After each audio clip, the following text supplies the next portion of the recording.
Game night on KMTV Action 3 News.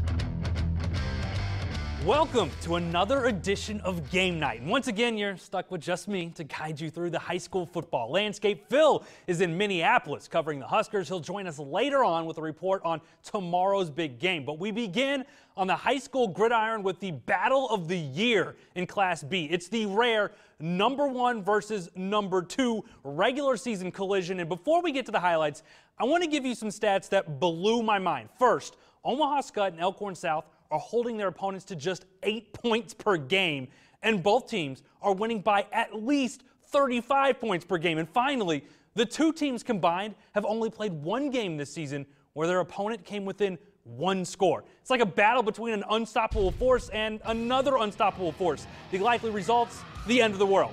Or maybe someone wins, who knows. So, Skutt was very methodical on their opening drive. Ryan Moritz swings it to Joe LaMancha for the solid pickup. He's down inside the 10 for the first down.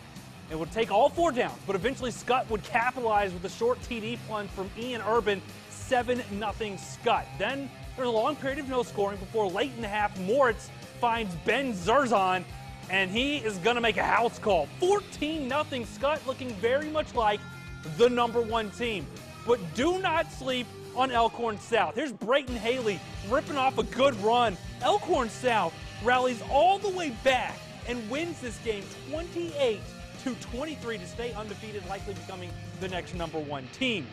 Now, Class B wasn't the only place to witness top 10 football. There were a couple top 10 battles in Class A as well. 9th-ranked Omaha North played host to 5th-ranked Omaha West Side. The Warriors are comfortably in the playoffs, but another top 10 win would really help their seeding. Meanwhile, the defending champs from North, well, they're sitting on the edge of the playoffs, and they could really use a boost in the power points.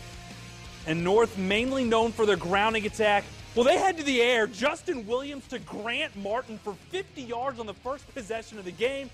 But this is really where the Vikings do their damage. Short yardage, Jordan Strong plowing into the end zone, 7-0 North.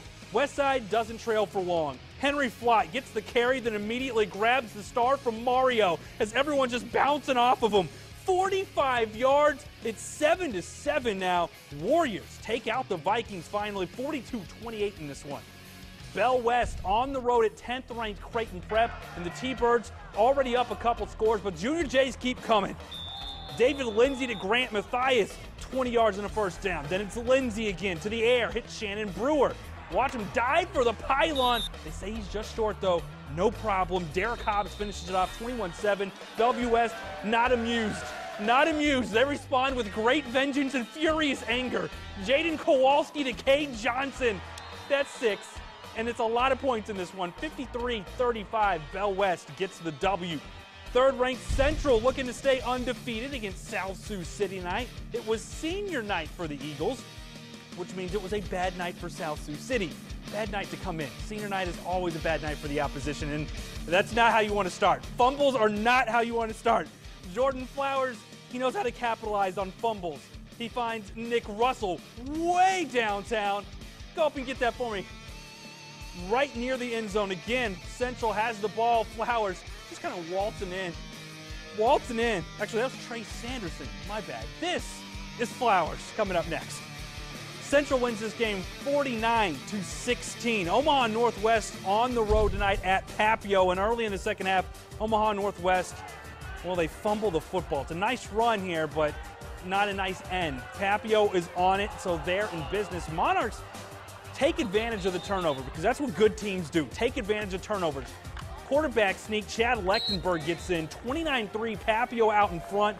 More now from the Monarchs. Lechtenberg has been red hot recently. This time he hits David Richardson for 6. 36-3 at that point. Papio wins 42-17. Now it's time for a little water break before we get back to a little more action. Up next, we'll take a trip to Boys Town for a top 5 clash in C1. CBS has a different kind of standard. And that said, there is a way to cover every story. That's what original reporting is. More real news weekdays. It's Ford's SUV Sign and Go event. Ford Escape offers a foot-activated liftgate, and makes the typical weekend anything but, with intelligent four-wheel drive capability. Now just sign and go with 0 down, 0 due at signing, and 0 first month's payment hassle-free. Ford is making it easier for you to be unstoppable. Now lease a Ford Escape for $259 a month with 0 down, 0 due at signing, and 0 first month's payment. Only at your Midwest Ford dealers.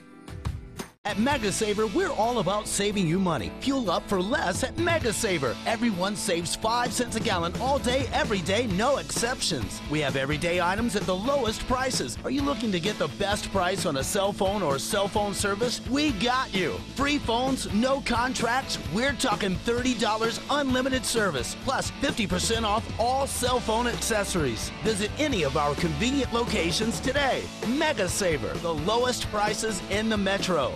America chooses Honda cars, SUVs, and vans more than any other brand. Civics, Accords, CR-Vs, and Odysseys. That's 4 times Honda was named #1. And during the #1 sales event, get the top-selling Honda Civic just $149 a month. The best-selling Honda CR-V, only $209 a month. Honda, the #1 overall brand, #1 in value, #1 in the U.S., period. Visit your Omaha area Honda dealers today.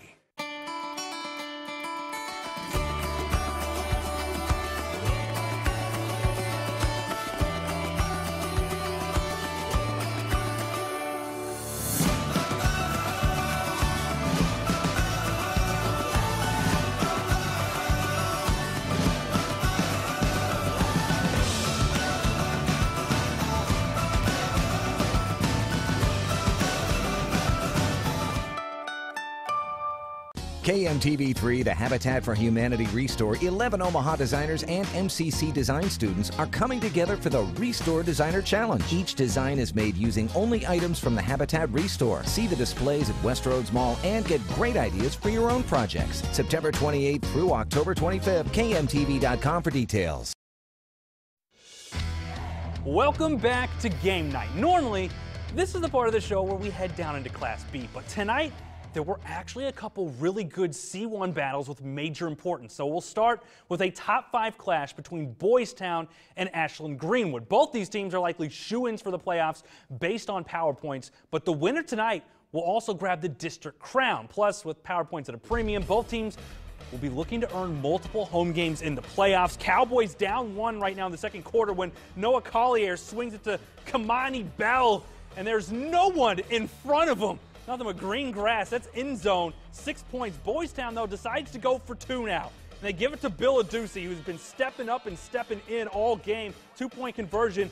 21-14, Boys Town on top. Ashland Greenwood would not go quite into that night. Trevor Nicholson, 20 yards on this one, but they lose. Ashland Greenwood loses. 42-41, so close game. In the other C1 battle, it's the Battle of Wahoo. 8th-ranked Newman hosting 3rd-ranked Wahoo, and Wahoo gets the ball to their playmaker, Jake Ruzicka, who's just running guys over, lowering the boom at the end of that run. Drive, though, would stall out. Later, Wahoo with the ball again. This time it's Nick Oden avoiding the pressure, scrambling for some yards. Wahoo gets the W in this one. Wahoo Newman gets the W in this one, 22-3. Moving to Class B now, 6th-ranked Gretna looking to bounce back against Elkhorn, playing Mark Wortman football. This is what he loves to do, run between the tackles. That is Aiden Stiles for 5 yards, 7-0 Antlers. Now they're driving again, and they're hoping that maybe they can get a 2-score lead, but big Jake Olson gets a paw on it, knocks it down, and Gretna would capitalize. Emmett Knight rises. This one is a 7-yard plunge, ties the game up. Gretna goes on to roll 42-7, showing why they're number 6 team in the state. 10th-ranked Omaha Roncalli on the road at Benson. Big clash here. Roncalli trying to continue to earn respect, and this is a weird play. Complete pass, then there's a fumble, so Roncalli has the ball, but he's going to fumble. Someone cue up the yakety sax music. Coach Nick Dunn, they need some time to regroup here, and that's what would come next. Roncalli's Noah Oswald will hope to capitalize. Long throw, Logan McGill running underneath of it for the touchdown, 14-6. They're on top, but Benson's not done. Nick Dunn, nice throw here to Sean Mapp, and that's in the end zone. Close game, Roncalli survives by 4.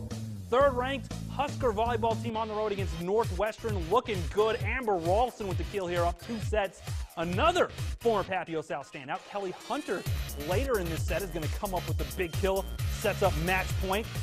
And then Kelsey Fine would end it with another kill. Huskers roll 3-0. The Creighton volleyball team also on the road tonight at Butler, and the Jays stayed red hot, picking up their 9th straight win, 3-1 over the Bulldogs. They're back in action this Saturday against Xavier. And it was another big win for the Mavs hockey team, who was off to a scorching start to the season. They took out 20th ranked Vermont 4-3 tonight. This is after sweeping another ranked team last week. That's 3 straight victories on the road against ranked teams to start the year. They'll play Vermont again tomorrow night. The Royals. This game just ended. We can't show you highlights. They're still in coverage. Just ended. Royals 5-0 winners in the ALCS Game 1, so they are up 1-0 in that series. It's time for one last break in the action. We'll